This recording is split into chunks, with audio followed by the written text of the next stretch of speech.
बिस्मिल्लाहिर्रहमानिर्रहीम। अस्सलाम वालेकुम नाज़रीन, मैं हूं फैयाज़ राजा और आप देख रहे हैं आपका अपना यूट्यूब चैनल। दोस्तों, इंतहाई अहम तरीन और बड़ी डेवलपमेंट और बिल आखिर इमरान खान और पाकिस्तानी इस्टेब्लिशमेंट के दरमियान हतमी और फाइनल राउंड का आगाज़ हो गया है और बाखबर हलकों का ये दावा है कि आज आर्मी चीफ और DGISI ने सुप्रीम कमांडर सदर ममलकत डॉक्टर आरिफ अलवी से तकरीबन 2 घंटे ऐवान सदर के अंदर मुलाकात की है और सदर ममलकत डॉक्टर आरिफ अलवी की जानिब से आज ही एक मास्टर शॉट भी खेला गया है।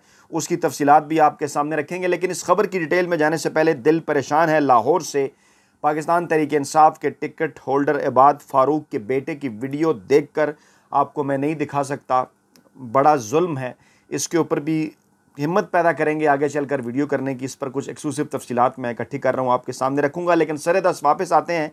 ये मजदूर सहाफ़ी इसी प्लेटफार्म पर आपको गुज़श्ता तकरीबन 3 दिनों से इस किस्म की खबरें दे रहा है कि इस्टेब्लिशमेंट की जानिब से इमरान खान के साथ मामलात को बेहतर बनाने NRO हासिल करने की कोशिशें जारी हैं, जिसमें बैनुल-अक़वामी शख्सियात के साथ साथ इमरान खान के मुल्की और बैनुल-अक़वामी दोस्त और इसके साथ साथ जो है वो आर्मी के कुछ साबिक जो रिटायर अफसरान हैं उनकी भी मदद जो है वो ली जा रही है। और अल्हम्दुलिल्लाह आज ये खबर एक बार फिर कन्फर्म हुई, सच साबित हुई, जब कुछ दीगर ज़राए से भी इस किस्म की खबरें भी आईं और कुछ दीगर सहाफ़ियों ने भी इसको रिपोर्ट किया कि ऐवान सदर पहुँचे आर्मी चीफ और DGISI और उन्होंने सदर ममलकत डॉक्टर आरिफ अलवी से मुलाकात की। एक्सक्लूसिव तफसीलात इस मुलाकात की हमने आपके लिए इकट्ठी की हैं, वो आपके सामने रखते हैं सदर आरिफ अलवी के करीबी ज़राए ऐवान सदर के ज़राए के मुताबिक। लेकिन इस खबर का एक बैकग्राउंड है दोस्तों, इससे पहले कुछ हुआ है। इससे पहले क्या हुआ है, 1 2 3 4 बारी बारी वो एक एक स्टेप तमाम तर आपके सामने रखते हैं, फिर आपको लेकर जाते हैं इस मुलाकात की तरफ ताकि आपको तमाम तर मामलात अच्छे से समझ आ जाएं। तो जनाब, इलेक्शन कमीशन ऑफ पाकिस्तान की जानिब से आज एक एलामिया जो है वो जारी किया गया और इस एलामिया में इस बात का ऐलान किया गया कि इलेक्शन कमीशन ऑफ पाकिस्तान अब जो हल्का बंदियों की हतमी और फाइनल अशात है वो 14 दिसंबर को नहीं कर रहा, बल्कि अब वो 30 नवंबर को कर रहा है। यानी तकरीबन 14-15 दिन, 2 हफ्तों का उन्होंने कुशन अपने लिए पैदा किया। और 14 दिसंबर जब हल्का बंदियों की हतमी अशात की उन्होंने तारीख दी थी, तो इसके अंदर अगर 55 दिन जमा किए जाएं आइन और कानून के मुताबिक, तो वो तारीख बनती थी कोई मिड फरवरी के आसपास की। यानी फरवरी के महीने के अंदर इलेक्शन कमीशन जो है वो इलेक्शन कराने का इरादा रखता था। सियासी जमातों की मुलाकातें हुई, Pakistan Tehreek Insaf, peoples party, Noon league, JUI, FE, TLP, GDA, BAP, BNP, Qaaf league, दीगर सियासी जमातें भी, अक्सर सियासी जमातों ने कहा कि आप जल्द अज जल्द इलेक्शन कराएं। और अब गांगलुओं के ऊपर से मट्टी झाड़ते हुए इलेक्शन कमीशन ऑफ पाकिस्तान ने कहा जनाब कि अब वो 30 नवंबर को हल्का बंदियों की हतमी अशात मुकम्मल कर लेंगे। गोया कि इलेक्शन अब जनवरी के आखिर में हो सकते हैं। उनकी जानिब से इस बात का इंदिया जाहिर किया गया। अब इसके पीछे क्या है, बज़ाहिर एक किस्म का डोल डाला गया है। आपको याद होगा कि इससे पहले भी पाकिस्तान तहरीक इंसाफ को घेरने के लिए, उनको बैक फुट पर ले जाने के लिए, उनको अपनी तरफ बढ़ाने के लिए मुख्तलिफ हरबे इस्तेमाल किए गए। मुज़ाकरात के दौरान भी इस किस्म की तारीखें आती रहीं, अभी भी इसी किस्म के मकासद हासिल करने की कोशिश है। और इस दौरान जब इस्टेब्लिशमेंट इमरान खान से डील हासिल करने की कोशिश की जा रही है, तो बज़ाहिर अब उनकी जानिब से ये कहा जाएगा कि देखिए जनाब, हम पीछे हटे हैं, हम आपको इलेक्शन देते हैं, इलेक्शन 15-20 दिन हम पीछे ले आए हैं, अब आप भी हमारे साथ मामलात को तय करें। इसकी एक रीज़न ये है। अच्छा, दूसरा, इलेक्शन कमीशन ऑफ पाकिस्तान के ऊपर इस वक्त क्योंकि सियासी जमातों की जानिब से भी, गैर जानिबदार हल्कों की जानिब से भी दबाव, पूरी कौम इस वक्त इलेक्शन कमीशन के किरदार को देख रही है और कह रही है कि तारीख में ये किरदार जो है वो लिखा जाएगा। और सबको इस बात का अंदाज़ा है कि इलेक्शन कमीशन जो एक्ट कर रहा है वो न्यूट्रल्स के कहने के ऊपर कर रहा है। पीछे कौन है उनके, सबको इस बात का अंदाज़ा है। इमरान खान तो मौजूदा चीफ इलेक्शन कमिश्नर की अपॉइंटमेंट के हवाले से भी वाजे कर चुके हैं कि इनका नाम पाकिस्तानी इस्टेब्लिशमेंट यानी उस वक्त के army chief general Qamar Javed Bajwa हैं, उनकी जानिब से सामने आया था। अब एक तो ये है मामला इसके पीछे जो इमरान खान के साथ डील करने की कोशिश की जा रही है। दूसरा मामला है जनाब, सुप्रीम कोर्ट ऑफ पाकिस्तान में चीफ जस्टिस उमर अता बंदयाल के आखिरी 15 दिन। आज 1 सितंबर था और 16 सितंबर को chief justice Umar Ata Bandial retired होने जा रहे हैं। यानी उनके पास इस वक्त मौजूद हैं 15 दिन और इन 15 दिनों के अंदर उनके पास अहम तरीन केसेस हैं। नंबर 1 नैब तरमीम के हवाले से केस, नंबर 2 तोशा खाना के हवाले से इमरान खान की अपील, नंबर 3 साइफर के हवाले से भी दरख्वास्त जमा कराई जा चुकी है। इलेक्शन के हवाले से भी कि 90 दिनों के अंदर इलेक्शन कराएं, और इसके साथ साथ supreme court practice procedure bill और फिर इलेक्शन कमीशन, अच्छा supreme court practice procedure bill के ऊपर तो फैसला आ चुका, इसी तरह से जो नज़रसानी दरख्वास्त थी इलेक्शन कमीशन की उसके ऊपर भी फैसला आ चुका। यानी अब ये तमाम तर मामला जो कि बोटल नेक हो गए थे कानूनी और आइनी मैदान के अंदर, वो तमाम तर पहुँचे सुप्रीम कोर्ट ऑफ पाकिस्तान के पास। और अब इस बात के ऊपर फैसला करना है कि इलेक्शन के हवाले से चीफ जस्टिस बंदयाल की कोर्ट का फैसला आखिरी और हतमी होगा, या मुस्तकबिल के चीफ जस्टिस काजी फ़ाइज़ ईसा की कोर्ट का फैसला आखिरी और हतमी होगा। और इसी दौरान काजी फ़ाइज़ ईसा साहब के जो ब्रदर जजेज़ हैं, यानी वो जजेज़ जो chief justice Umar Bandial, justice Ijazul Ahsan और जस्टिस मुनीब अख्तर के बरखिलाफ दूसरी तरफ खड़े हुए थे पीडीएम के कैंप के साथ, जब पंजाब और खैबर पख्तूनख्वा के इलेक्शन 90 दिनों के अंदर कराने का मामला था, सुप्रीम कोर्ट फैसला भी दे चुकी थी लेकिन फिर भी नहीं कराए गए। और जो दीगर जो जजेज़ हैं, जिनमें जस्टिस मंसूर अली शाह भी हैं, जस्टिस यहिया आफरीदी भी हैं, इसके साथ साथ जस्टिस अतर मिनल्ला और दीगर जजेज़, और उनके फैसले भी आपको पता है वो कहाँ पर खड़े थे, वो भी आपको पता। और अब ये जो नैब तरमीम के हवाले से केस है, इस पर भी इख्तलाफी नोट जस्टिस मंसूर अली शाह साहब का सामने आता है, जो कि काजी फ़ाइज़ ईसा के कैंप का हिस्सा गर्दाने जाते हैं। और उनकी जानिब से इख्तलाफी नोट में कहा जाता है कि 17 गैर मुंतखब जज कैसे पार्लियामेंट के फैसले या पार्लियामेंट की नीयत के ऊपर शक कर सकते हैं। तो सवाल ये पूछा जाना चाहिए कि इन्हीं 25 करोड़ अवाम की, जिनका अभी आप जिक्र कर रहे हैं, मुंतखब पार्लियामेंट थी 9 अप्रैल 2022 से पहले, तो उस वक्त उस मुंतखब पार्लियामेंट के साथ क्या किया गया? रात के अंधेरे में अदालतें खुलीं, और क्या उस वक्त ये बात नहीं की जा सकती थी कि ये 25 करोड़ अवाम की जो मुंतखब पार्लियामेंट है, इसको सुप्रीम कोर्ट के एक फ़ैसले के ज़रिए मुंतखब वज़ीर-ए-आज़म को और पार्लियामान की गई कानून साजी को या फ़ैसलों को किस तरह से रिवर्स किया जा सकता है, जो कि तारीख़ के अंदर लिखा जा चुका है। और यकीनन तारीख़ आपसे ये सवाल करेगी। और अब जस्टिस काजी फ़ाइज़ ईसा साहब के जो ब्रदर जजेज़ हैं, उनका किरदार इस हवाले से इसके ऊपर अवाम बड़ी गहरी नज़र से जो है वो देख रहे हैं, क्योंकि इलेक्शन अगर डिले होते हैं तो एक मरतबा फिर यहीं से वो मामला उठेगा। इससे पहले पंजाब और खैबर पख्तूनख्वा के इलेक्शन लेट करवाने के हवाले से जस्टिस काजी फ़ाइज़ ईसा साहब और उनके जो ग्रुप के जजेज़ हैं, उनका किरदार जो है वो इंतहाई अहम रहा था।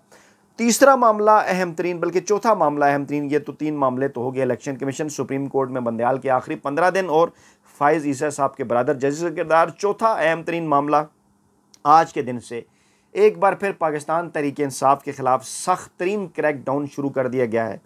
इब्तदा अगर हम करें पाकिस्तान तहरीक इंसाफ के सदर परवेज़ इलाही के हवाले से, तो लाहौर हाई कोर्ट से अहकामात आगे वाज़े कर दिया गया उनकी जानिब से। उन्होंने कहा कि परवेज़ इलाही को अब किसी मुकदमे के अंदर गिरफ़्तार ना किया जाए, उन्हें रिहा करने का हुक्म दे दिया गया। लेकिन इसके बावजूद जब उनकी रिहाई के अहकामात आए तो उस वक्त भी पुलिस के एहलकारों ने नैब के एहलकारों के ऊपर दबाव डाला, ज़ोर ज़बरदस्ती उनको कहा कि उनकी परवेज़ इलाही की गिरफ़्तारी में वो मदद करें, उन्हें गिरफ़्तार करके दें।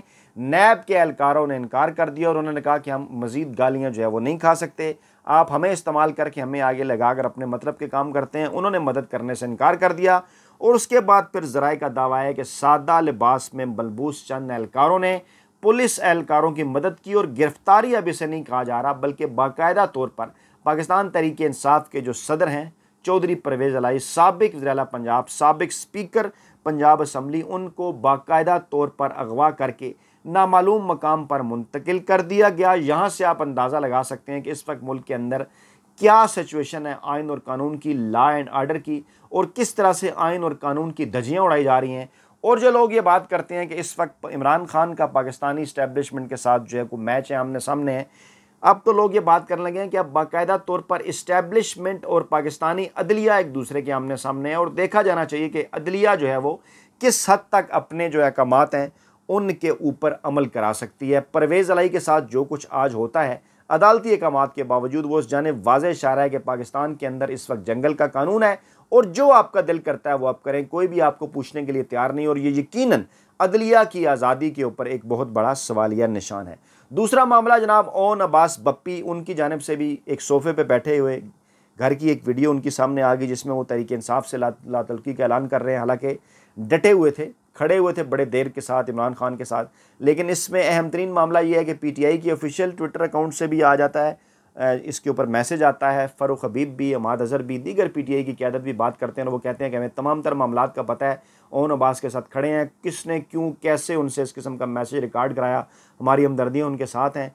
और वो पाकिस्तान तहरीक इंसाफ का हिस्सा है और रहेंगे। और कोर कमेटी की जानिब से बाकायदा तौर पर इस बात का जिक्र किया जाता है ओन अब्बास के इस ट्वीट का भी, उनकी इस वीडियो का भी, और कहा जाता है कि हमें ओन अब्बास की मजबूरियों का पता है। यानी कि इस वक्त एक बार फिर एक नई एपिसोड इसी तरह से इस निगरान हुकूमत के दौर में सामने आई, जो हम आप लोग ये समझ रहे थे कि शायद निगरान सेटअप आने के बाद मामलात किसी हद तक चेंज होंगे, और बज़ाहिर पहले 1-2 दिन चेंज होते हुए नज़र भी आए। लेकिन अब क्योंकि एक बार फिर इमरान खान ने कर दिया है इन्हें इनकार, किसी किस्म की डील करने से वो इनकारी थे, एनआरओ देने से इनकारी थे पाकिस्तानी इस्टेब्लिशमेंट को, तो अब ये एक नई लहर पाकिस्तान तहरीक इंसाफ के खिलाफ शुरू की गई। तीसरा मामला सदाकत अब्बासी, इससे पहले उनकी वालदा के घर में किस किस्म से किस तरह से छापे मारे गए, घर तोड़ा गया, उनके रिश्तेदारों के घर भी, अली नवाज अवान के भाई के साथ जो कुछ हुआ, उनके रिश्तेदारों के साथ जो कुछ हुआ वो आपके सामने है।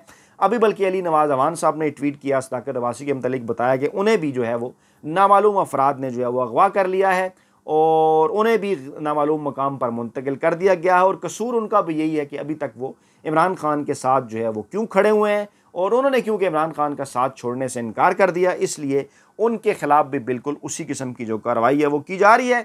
और लाहौर से भी इसी किस्म की खबरें, एजाज चौधरी के हवाले से भी कि उनके भी जनाब अली वो जो था ना उनका रिमांड, उसके अंदर भी मज़ीद तोसी। फिर लाहौर से जो पाकिस्तान तहरीक इंसाफ के उम्मीदवार हैं इबाद फ़ारूक, उनके बेटे की एक वीडियो इस वक्त वायरल है, मैं आपको नहीं दिखा सकता, अल्लाह ताला माफ़ करे। कोई भी जो बाप है, दर्द रखने वाला जो इंसान है, वो इस किस्म की दुखी वीडियो नहीं देख सकता।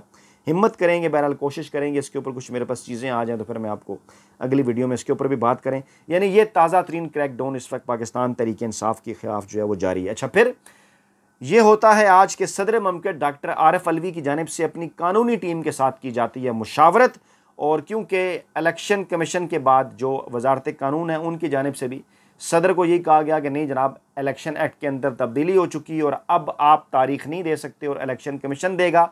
दूसरी जानिब जहाँ पर इमरान खान का, पाकिस्तान तहरीक इंसाफ का, डॉक्टर आरिफ अलवी का ये मौक़िफ़ है, वहीं पर एक पाकिस्तान की एक और सियासी जमात पीपल्स पार्टी, उनका भी यही मौक़िफ़ है, उनके सीनियर रहनुमाओं का भी, कि सदर के पास इख्तियारात मौजूद हैं तारीख देने के हवाले से, और एक्ट किसी तौर आइन से बड़ा नहीं हो सकता।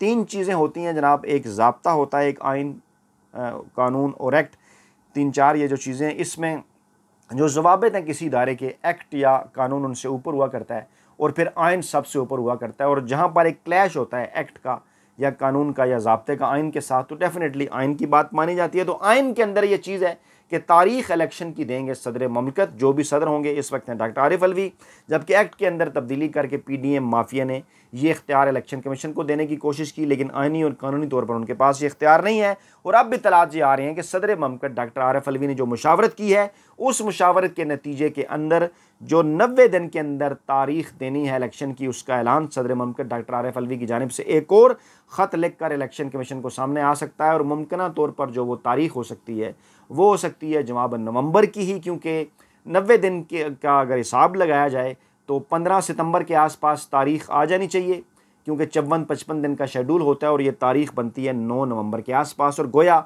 इत्तलात अब ये हैं कि नवंबर के पहले 10 दिनों के अंदर की तारीख जो है वो सदर ममलकत डॉक्टर आरिफ अलवी साहब की जानिब से जो है वो सामने आ जाएगी।